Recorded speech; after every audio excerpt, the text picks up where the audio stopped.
ونصلي على رسوله الكريم اما بعد فاعوذ بالله من الشیطان الرجیم بسم اللہ الرحمن الرحیم۔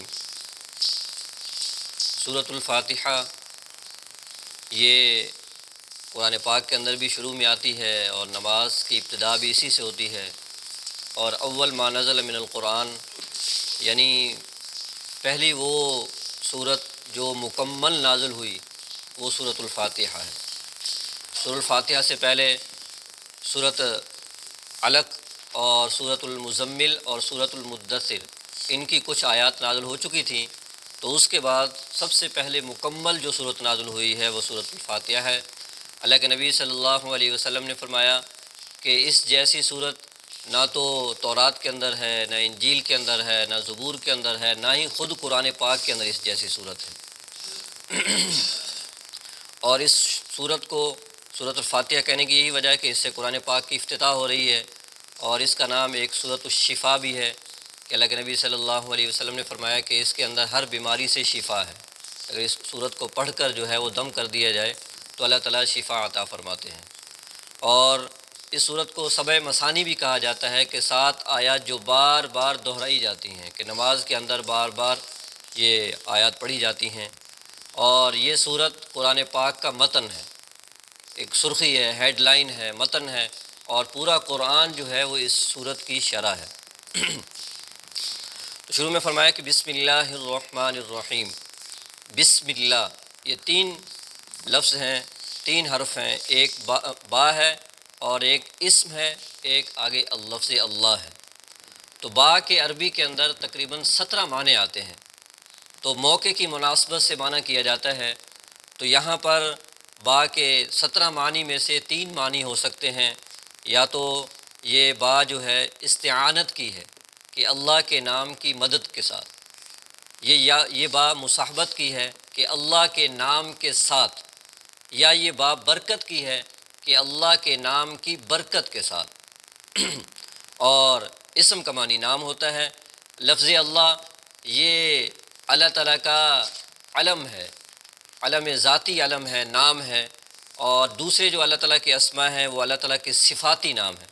جیسے انسان کا ایک علم جو ہوتا ہے، ایک نام جو ہوتا ہے وہ ذاتی ہوتا ہے جو اس کے والدین نے رکھا ہوتا ہے، مثلا کسی کا نام زید رکھ دیا تو یہ زید جو ہے اس کا ذاتی نام ہے۔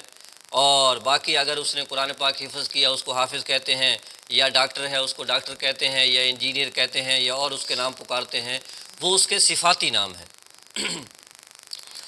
تو لفظ اللہ اللہ تعالیٰ کے ایسی اس ذات کو کہتے ہیں کہ جس کے اندر تمام صفات کمالیہ جامع ہوں۔ اللہ کے اندر جتنی بھی صفات ہیں وہ ساری کی ساری صفات کامل ہیں۔ اللہ تعالیٰ سمیع ہے، ایسے سمیع ہیں کہ کائنات کے ہر مخلوق کی بات کو ایک وقت میں سنتے ہیں۔ انسان بھی سنتا ہے، لیکن انسان ایک کی بات سن رہا ہے تو دوسرے کی سمجھ میں نہیں آئے گی، دونوں کی بات اکٹھی نہیں سن سکتا، 2 کی چلو سن بھی لے، تیسرے کی جو ہے نا بات سمجھ میں آئے گی۔ لیکن اللہ کی ذات ایسی سمیع ہے کہ کائنات کا ہر مخلوق ایک وقت میں بولے تو ہر ایک کی بات سن لیں گے اور ہر ایک کی بات سمجھ لیں گے۔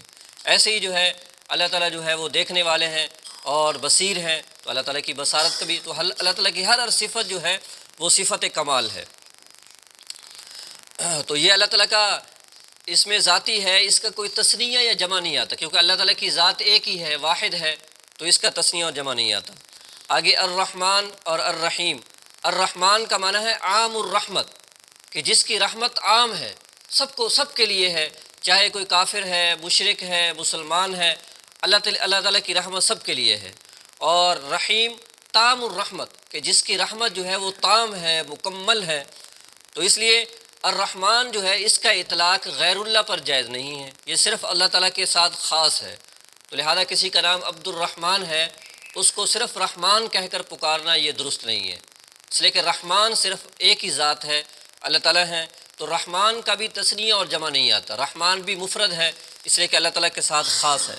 البتہ الرحیم یہ جو ہے غیر اللہ کے لیے بولا جا سکتا ہے، اس لیے کہ قرآن پاک کے اندر خود آپ علیہ الصلوۃ والسلام کے لیے بھی رحیم کا لفظ استعمال ہوا ہے، رؤوف الرحیم۔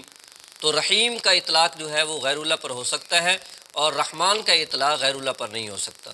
تو یہاں پر اللہ تعالیٰ کی صفات میں سے جو ہے انہی دو صفات کا یہاں پر تذکرہ کیا ہے۔ حالانکہ اللہ تعالیٰ کے صفتی نام تو بہت سارے ہیں، جیسے کہ ایک حدیث پاک کے اندر آتا ہے کہ للہ الاسماء الحسنی، کہ اللہ تعالیٰ کے جو صفاتی نام ہیں وہ تقریباً 99 ہیں، تو جو آدمی ان کو یاد کر لے وہ جنت کے اندر داخل ہوگا۔ تو ان 99 ناموں میں سے یہاں پر ان دو ناموں کا ذکر کیا ہے، الرحمن الرحیم، اور دونوں پھر رحمت سے مشتق ہیں، اور اس میں اشارہ کر دیا کہ کائنات کے بنانے میں، کائنات کے جوڑنے میں، انسان کو پیدا کرنے میں، انسان کے تمام ضروریات کو پورا کرنے میں اللہ تعالیٰ کسی چیز کے محتاج نہیں ہے، یہ صرف اللہ کی رحمت کا منشا ہے۔ اللہ تعالیٰ کی رحمت اس کی وجہ ہے کہ اللہ تعالیٰ نے مخلوقات کو پیدا کر دیا اور ان کی تمام ضروریات کو پورا کر رہے ہیں۔ اور بسم اللہ الرحمن الرحیم، یہ بعضوں نے کہا کہ یہ صرف قرآن پاک کے ساتھ خاص ہے اور اس امت کو یہ ملی ہے، اور بعضوں نے کہا کہ دوسری کتابیں جو ہیں وہ بھی بسم اللہ کے ساتھ شروع ہوتی ہیں۔ تو اس میں فیصلہ یہی کیا گیا ہے کہ یہ جو الفاظ ہیں یہ الفاظ تو اسی امت کو ملے ہیں، بسم اللہ الرحمن الرحیم، یہ الفاظ صرف قرآن مجید کا خاصہ ہے، اور باقی جو پہلی کتابیں ہیں وہ اللہ کے نام کے ساتھ تو شروع ہوئی ہیں، لیکن بسم اللہ الرحمن الرحیم یہی الفاظ ان الفاظ کے ساتھ نہیں۔